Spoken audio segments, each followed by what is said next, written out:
Okay. So happy winter solstice.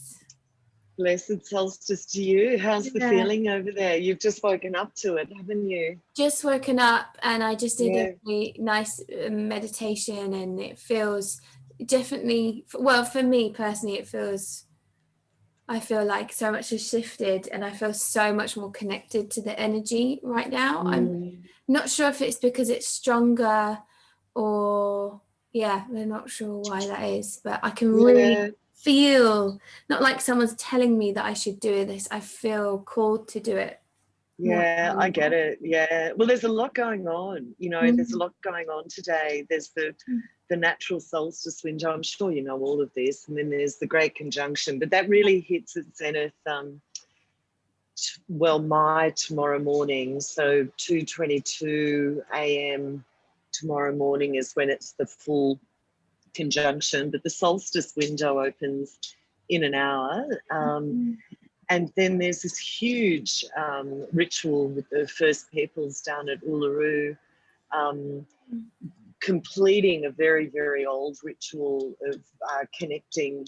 I'm not going to explain this well enough, but I can send you some links. But connecting the Earth's sort of galactic umbilical cord, basically, to the sun energy is so beautiful. So there's big gatherings of First Peoples all around Australia going into ritual now, sort of thing. And I really do think you can feel that. You can feel the rippling in the collective for sure.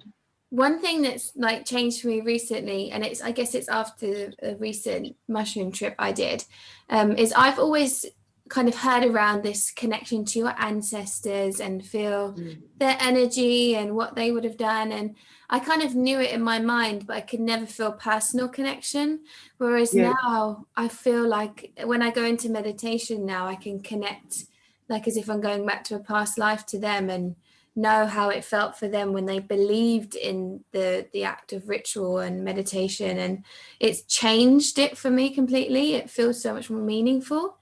I get it, and I really see the ancestral field as a living present field, that exists in our blood and our bones and our breath. And I've always felt the people that I teach, like the healers and the people that are drawn to the more esoteric work and rediscovering, conscious creation, that sort of thing. It's in there. It's in them. They've done it before. It's in their blood. They've got this sort of irresistible compulsion to learn more and to remember more and that sort of stuff. So it's just beautiful, that ancestral work, and it's they're with us all the time. I guess it's like you just said, learning and remembering. And I think there gets a point when you realize you're remembering actually, you're not learning new stuff. You know it. It's quite a different feeling, isn't it? Yeah. Much more empowering, I guess, in a way. Yeah, very much. And I think it comes with that sort of clairgnosis, like you just know it, but beyond a shadow of a doubt. Like it sort of it rises into conscious mind and establishes itself there, and you just go, I know this to be true. And it changes how you operate. And we talked about it in our pre-chat that ended up being an hour long. Preparing for this chat, it's so much fun to talk about these principles. But it starts to change your life, as each remembering rises and establishes, that you can see it changing your experienced reality. It's just the way we're supposed to be rolling, basically. Did you have a change when it went from knowing, like learning, to remembering? Can you remember? Oh gosh, look, I don't think there was one pivotal moment.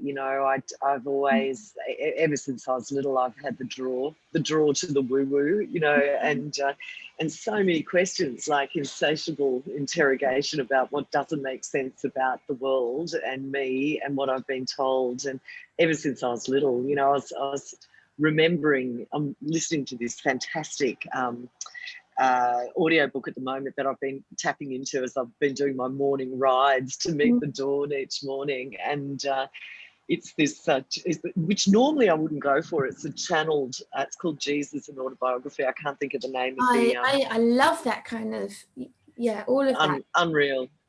Normally I steer clear of channeled stuff, unless it really resonates, because I think there's lots of people channeling lots of stuff and a lot of it doesn't resonate with me. But this book has blown my mind. And anyway, it's talking about Judas and the role of Judas in the whole game as it rolled out. And it made me remember that I was only super little, and I was raised a Catholic and in a Catholic school, and I couldn't understand how Judas ended up being like the bad guy of the story, because if he hadn't played his role, it wouldn't have played out. And I remember I would have only been about 7, I reckon, and raised my hand with the nuns and said, but if Judas didn't do that, then the whole thing wouldn't have played out. So wasn't he part of the plan?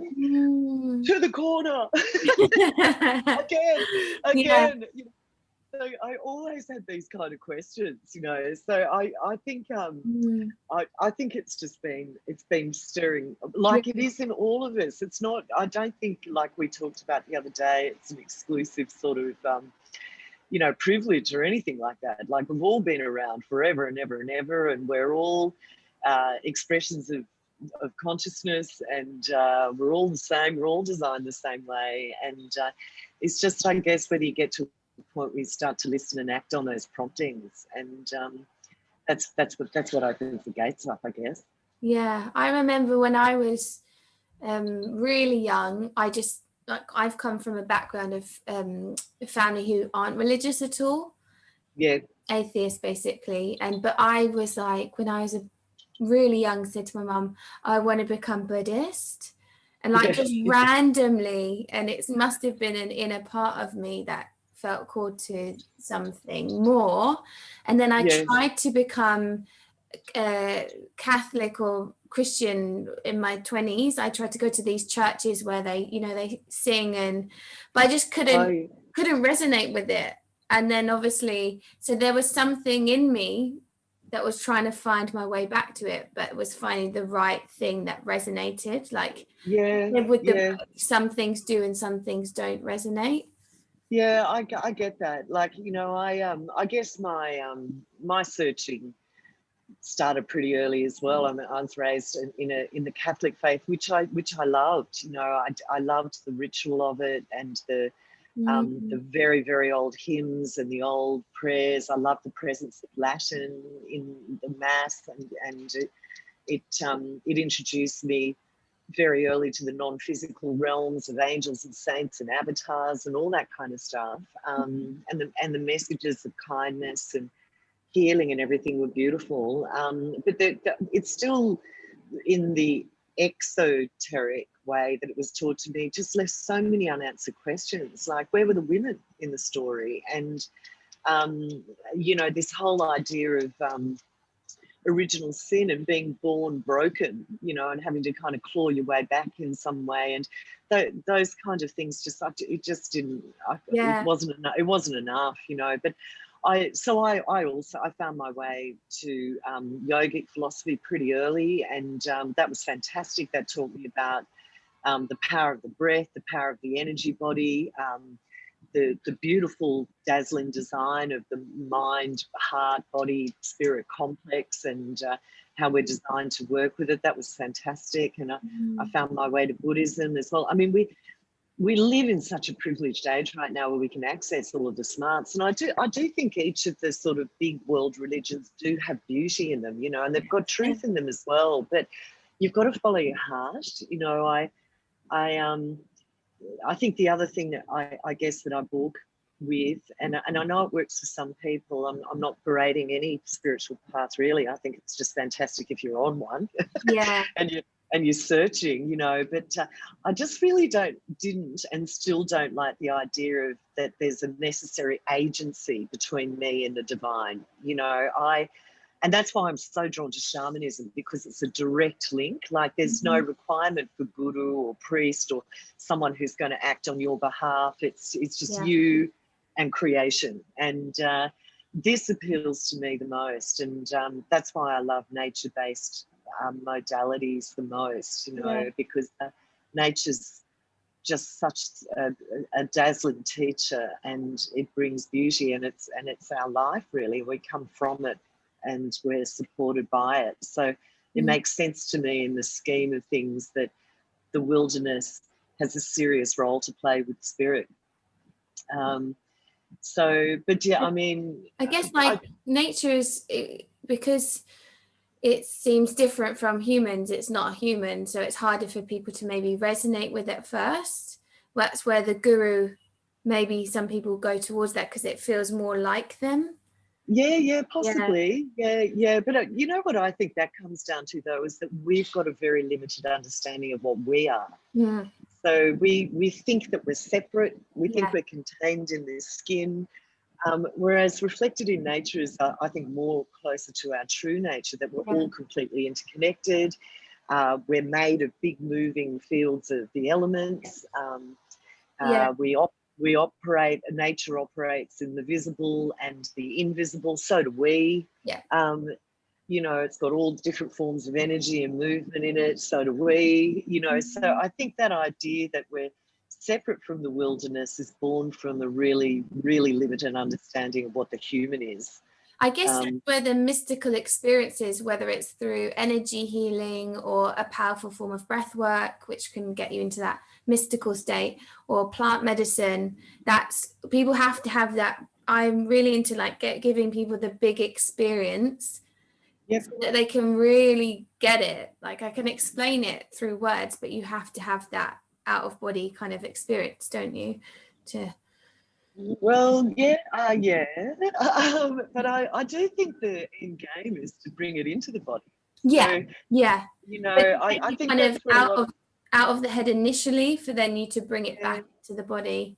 Yeah, definitely. Like and I don't think it necessarily. I mean, some of us sort of like extreme sports seekers love the big out of body, like conscious cracking open type experiences, but I don't think it needs to be like that either. I mean, there's the equivalent amount, I believe, of like heart opening and wisdom in the smell of the gardenia, or a dawn. You know, it's around us all the time. Like, it's the whole game of life is a miracle. And but I tend to lean on the side of the big experiences, but also, you know, a big focus of my teaching is to ensure that people don't get addicted to that and use it as some kind of a bypass or an escape to on the ground in like awake living. And because I see that a lot, and I think you're missing the game then. Yeah, definitely. Yeah. I suppose because I heard somebody say that it, like, the biggest, what is it called? The most important commodity of our time is our attention. Where do we put our attention? So I guess if we can find something that averts our attention like enough away from our mind and the limitation, if we can get more focused, I guess that's where the bigger experiences are like, oh, this is more interesting. This is taking my attention than my worries and my fear and how I think life should be. Oh yeah, definitely. I do think there's the progression, and a spiritual life does need to be cultivated. So because we're so entrenched in this paradigm of the material, and we're so entrenched in this paradigm of life happening to us, and we build story and identity all around that, and we hone very successfully our ninja skills to get us through life, you know, and the great work really is flipping that. And to do that, you really need to cultivate your practice, you know. So the way that I sort of talk about it is, you know, initially when you start, whether it's breath work or meditation or some form of what's the word, disciplined, you know, and I know people don't like that, but I do think you need it to start with, you know, disciplined practice. What you're really doing is you're moving your mode of operandi from reactive to responsive. That's a big one. So that's that's mindfulness, right? So where you can actually start to witness what's going on and choose how you respond rather than reacting. But that's only the first step, you know. Then there's once you've really got yourself around that, and you can start to reprogram the way that you've been dealing in life, and the way that you see yourself and the way that you see others, and then you move to a much more expansive, so reactive to responsive to expansive type mode, where that's where I think and of course it's not linear, it's more like a spiral, but that's where you start to really understand oneness. You understand that we are interconnected, and therefore your view of life becomes much more altruistic. Like, and this is the point where a lot of people start moving into service. Like, they start really trying to find their dharma, and their purpose in life, and they start to feel these very strong feelings of compassion and equanimity and loving kindness, and sympathetic joy, the four immeasurables of the Buddhist Brahmavihara.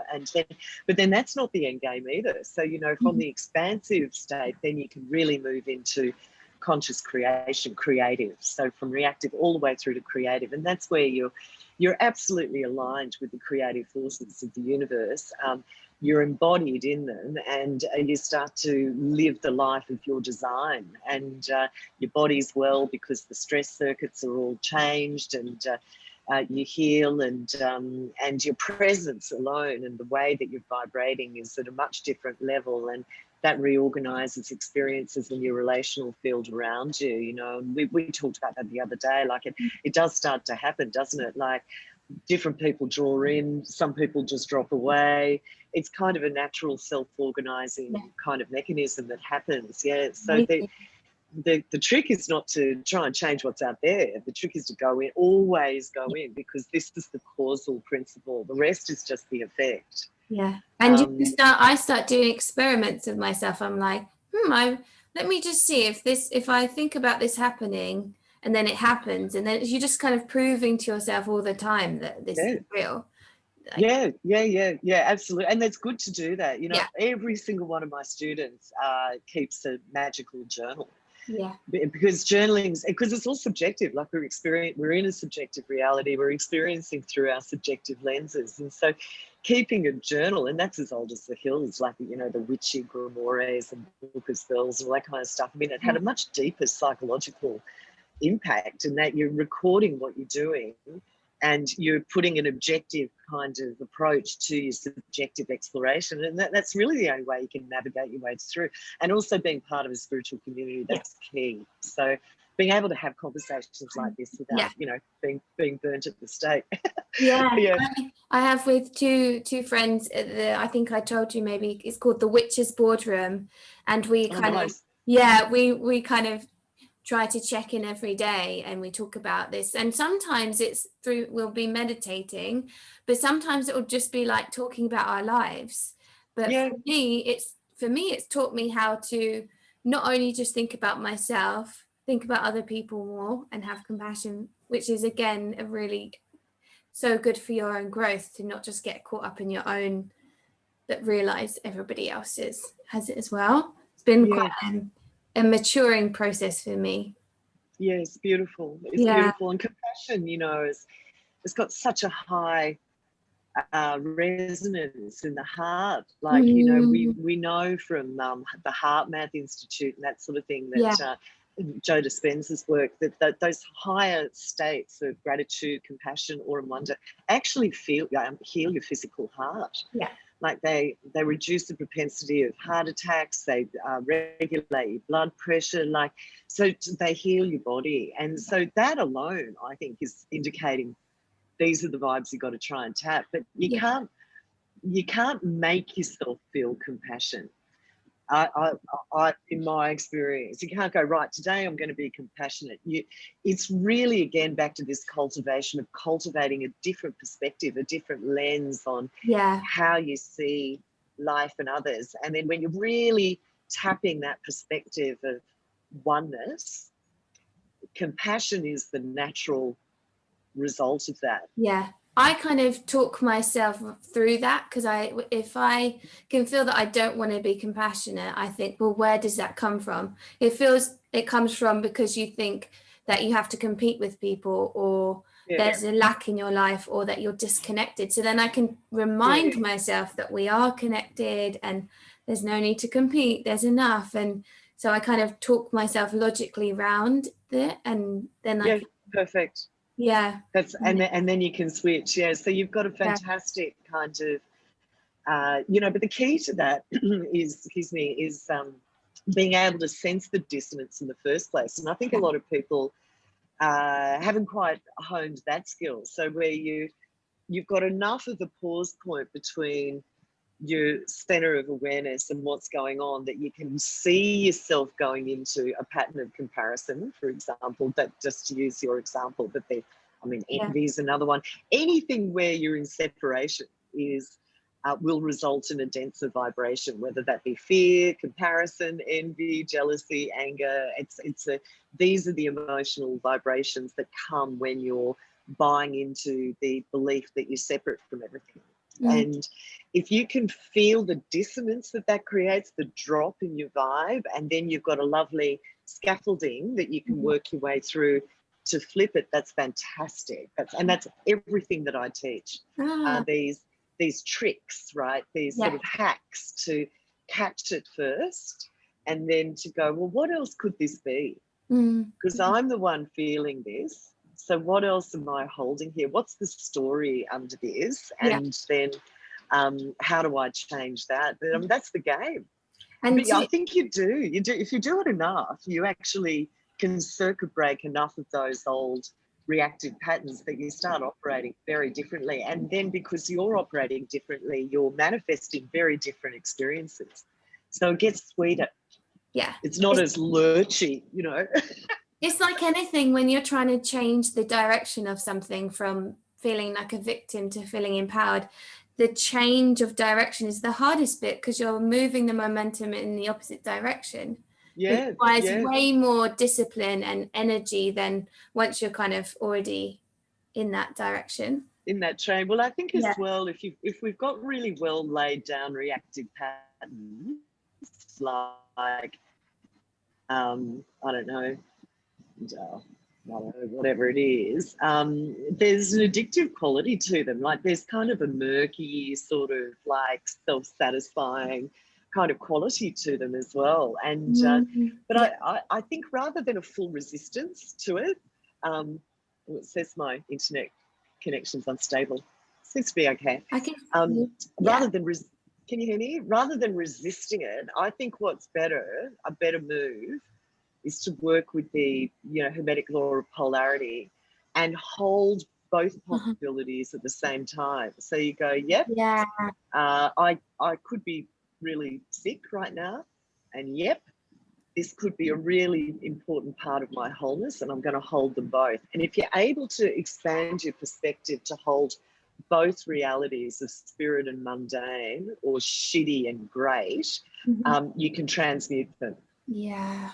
But if you're resisting one end, or you're attached to the other end of the pole, you can't get anywhere. You've got to allow it to spiral and move.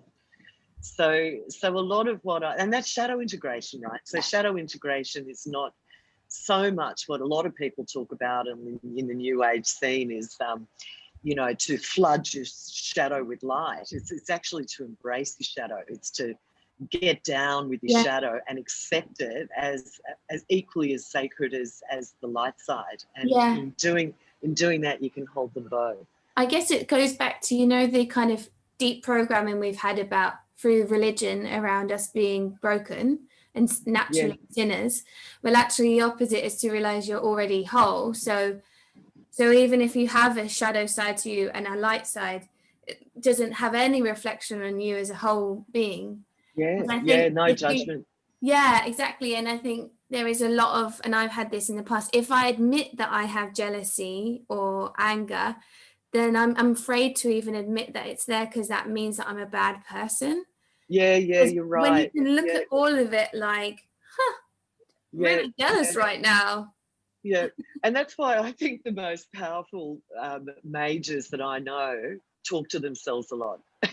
And I do. So if I've got a feeling that is causing a drop in my vibration, but it's there, and it's there because there's a story there, or a belief, or something that I'm buying into, which that emotion is revealing to me, because that's the role of it. So there's nothing wrong with it. It's revealing to me that I'm holding some kind of belief of smallness.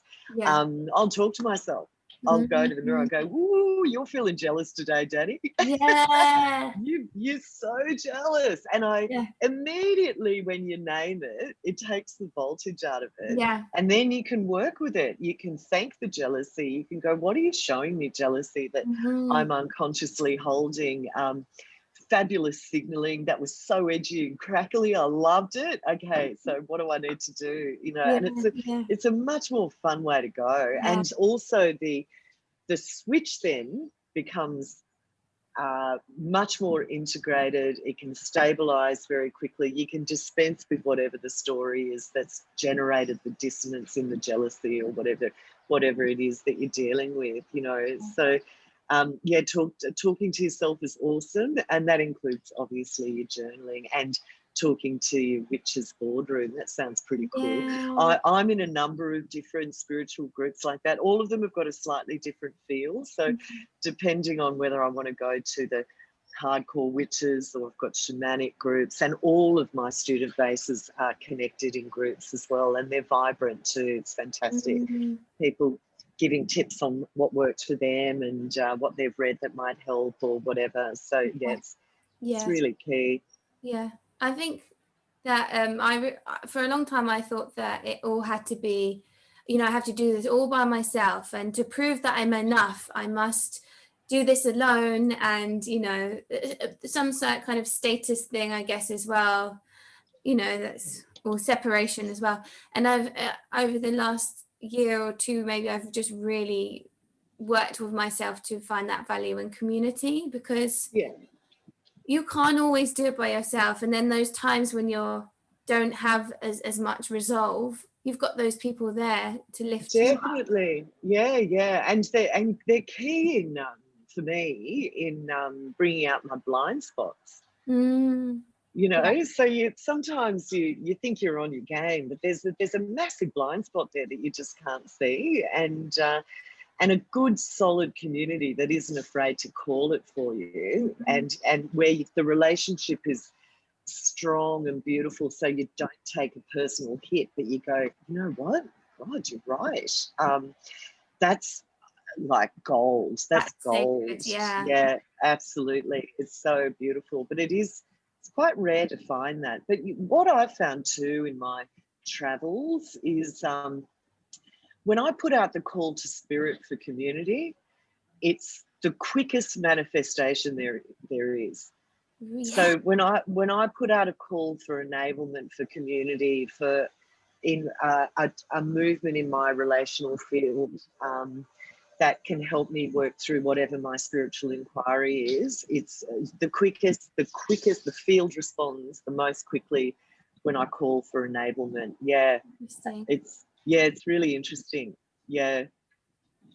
So that kind of makes sense to me in some way as well, because we are all one hologram. So it sort of makes sense that you're rippling something out to the hologram to bring the mirror reflections back to you. And human connection is kind of why we're here, really.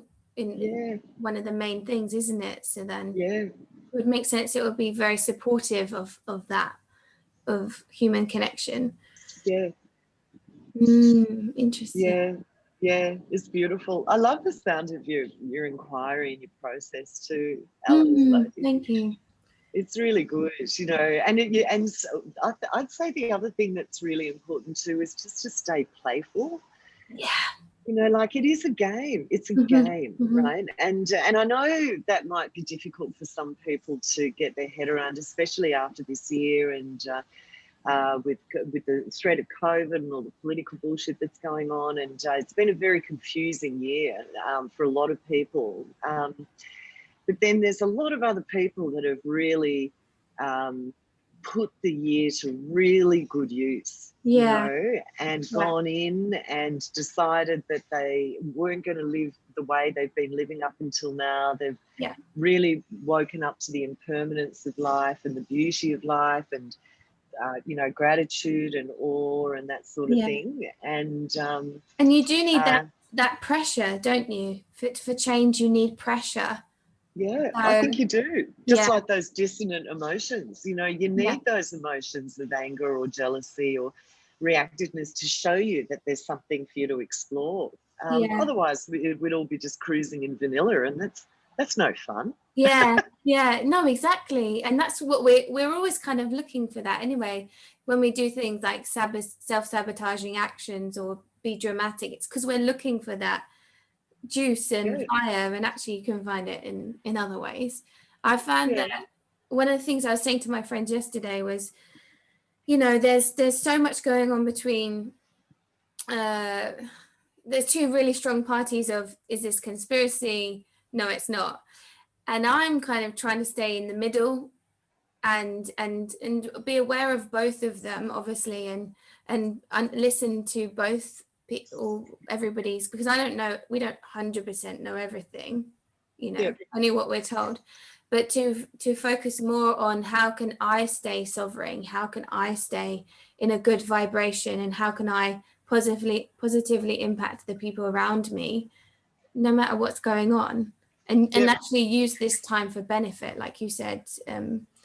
Absolutely, you know, and you know, I'm the same. Like, I don't know, it could be one massive conspiracy. Maybe COVID doesn't exist. I read that today, that it's the biggest, you know, hoodwink known to mankind. I don't know. Like, it certainly seems very real to me, but I don't know, you know. And but the thing is that we are a collective, and so, you know, if we are being manipulated, and you know, and certainly the media is massively manipulative. I know that. Like, I checked out of mainstream media years ago. But the only way we're going to flip the system is if each and every one of us wakes up. And so, you know, we've got to, that the only choice is to go in and look at yourself. And that's so true. So, and I also, you know, this year I did get a bit pissed off with a lot of the conspiracy. I got sent so much stuff, like so many, you know, channeled podcasts and people channeling the Intergalactic Council of something or other, and then there was another Intergalactic Council, and then there was something else, and I just stopped responding to them, you know, because when I sort of sat back and looked at what was being sent to me, going, you need to share this, you need to do that, and I was going, you know what, this is fear-mongering, and this is exactly the invitation that we've been given to move out of, is fear of life and fear of each other and fear of the world. So maybe what the Mega Council of Intergalactic something or other is saying may be true, but the way it's being presented is instilling us deeper into fear. And so this is just not useful. And so I just don't read them anymore. That's interesting, because it reminds me of, like, you probably would feel like this if you're reading about Jesus, is his message and how that was misinterpreted, because based on, because the people were based in fear. So he had a beautiful message, and like you said, these intergalactic people can have a beautiful message, but if it's being interpreted through fear, and being edited as well, you know, so and who chooses to do the editing, and to what end, and you know, I mean, humans adapt. It's what we do. It's what we're brilliant at. We adapt. So the world has changed this year. We've adapted. The world will continue to change. The environment will change. We'll adapt. You know, that's what we're brilliant at as a species. You know, so the big one is, in which direction are we going to adapt in, and what's our compass for that adaptation? And it's got to be our heart, because our heart is connected to truth. Our heart's connected to life, and our heart's connected to love. And so it comes back to, once again, that, you know, what we were talking about earlier, about sensing what your system is telling you, and taking a good look at it, and then making choices based on that, you know. I'm really into Joe Dispenza at the moment. He's good. And one of the things that I've been applying for myself at the moment, which has been working, is this whole idea of unknown, and actually letting your life change, because we're like looking for it to be familiar, and it feels really uncomfortable when we walk a different way down the street, or we do a new ritual, or we behave, it feels uncomfortable because it's different, because we're changing it. So it's about teaching you how to catch yourself and to make yourself live in the unknown and be uncomfortable with things being just run straight at it. That's one of the methods I teach as well, you know, because the more that you step into the unknown, the more you realize that you don't unravel, that you adapt, that you are able to master any situation. If you're clear and you're present, you've got the capability to do it.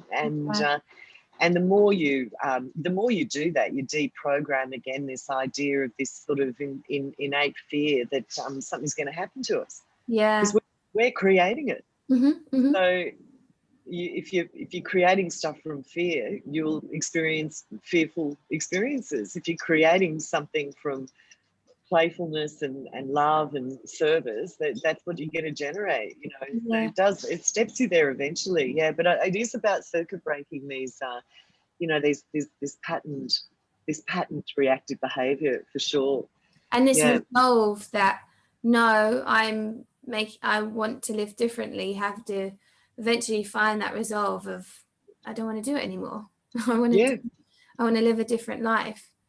And making the choice. So making a choice, I believe, is one of the strongest spiritual superpowers we have, just to make the choice, even if you don't know how the choice is going to roll out, but you just make the choice. And today's the day to do it, actually. You know, this is the pagan New Year starts today, you know, and I just love that the pagan New Year starts in the dead of winter, when everything's dark, in the longest night, you know, where we're in the inner and seeds germinate in the inner, you know, and the earth tilting on its axis lends us a beautiful field of energy to be able to do that, you know, to work with the pendulum swing towards growing light. And you know, so my ritual, which is, I'm going to have to scoot soon, darling, it's 5:45 here, so the solstice gateway is about to open up. You know, that's what it's about. It's it's about making the choice. What am I choosing for next year? And I don't even know how it's going to play out, but I'm going to make the choice for those things now. Yeah, definitely. And just quickly before we finish, I think is one of the most important things is hearing it in a way that resonates for you, because we can say it in a way doesn't land with anybody, but they hear the same thing from someone else, and they're like, so this is why everybody needs to be communicating, and the power of this technology is really powerful. Absolutely. I agree with that. You know, I think, and that's fine. That's why I think I'm a spiritual teacher, because words and concepts, if they're framed in certain ways, they're like key codes, like click, click, click, and then something opens up, you know. And I, you know, I sometimes that happens with me, where I'll be teaching something really key in a course for a long time, and then a student will come back and they'll read the same thing in a book which is worded differently, and they'll go, oh my God, revelation. And I've had to learn to stop and go, yes, that's what we've been talking about last month, because I understand that different words and phrases and language is active. It's so code. powerful. Yes, so powerful. Yeah. And what are you doing for your ritual this evening? So, well, it's 5:45 here. So I've already started the day with the dawn ritual, which is sort of my standard, and super beautiful energy this morning. I mean, it was so still. You could almost feel the pendulum go about to swing back. But I'm really very strongly drawn to the Uluru and our Australian First Peoples. They're all entering ritual all over the country at the moment. My spiritual teacher is super connected with the inland grandmothers, so I'm connecting with her psychically. I'm going to go into journey, and then we're going to follow the song lines to the centre of. And just sort of turn up, basically, psychically, and give our love and and just participate in whatever comes through in journeys. That's the plan. So it's not very structured, but the only thing that I did purposefully is not hold space for a group of people this year. I didn't want to do it. I wanted to go on my own. Yeah. Oh, amazing. I hope that is a wonderful, magical experience for you. Thank you, darling. What are you going to do? So you've done your meditation this morning. There's some manifesting stuff. Yeah, I'm probably going to join this evening with the Witch's Boardroom to do another guided meditation journey type thing as well. Nice. Yeah. So the conjunction hits at 2:22 a.m. tomorrow morning. So it's probably at a pretty good time zone for you. Okay. I'll check that out then. Check out when the Great Conjunction actually, I mean, they're sort of tracking, Jupiter and Saturn are tracking towards each other, but it does the big, the big star thing. It's 2:22 Singapore time, which I kind of like that timing too. So, nice. So it'll be something else for you. Okay, cool. I'll look at that then. Thank you so much. Yeah. Too short. We'll have to do another one. Yeah, let's do another one. Definitely. Okay, Alice. It's so nice to talk to you. And you. Have a wonderful ritual. You too. Blessed solstice. Blessed solstice. Bye-bye. Bye.